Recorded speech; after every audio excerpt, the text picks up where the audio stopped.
Did you know there's a type of anxiety specific to autism that isn't explained by any of the anxiety disorders currently included in the DSM?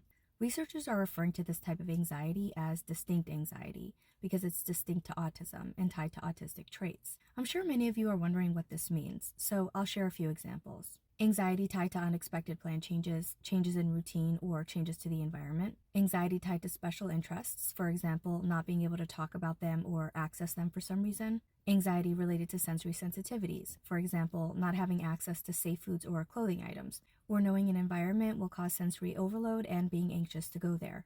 Anxiety tied to autistic stims, for example, not being able to access stimming activities that are typically done for self-regulation and comfort.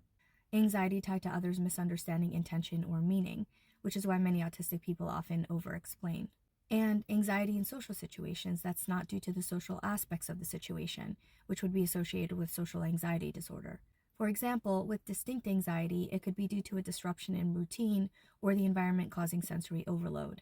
If you're autistic, I'd love to know if you've experienced this type of anxiety. Let me know in the comments. According to the research, about half of the autistic participants showed signs of distinct anxiety, but the study was done on children, and I'm wondering if that number would be higher in autistic adults. And if this type of content is of interest to you, follow for more. Happy Autism Awareness Month!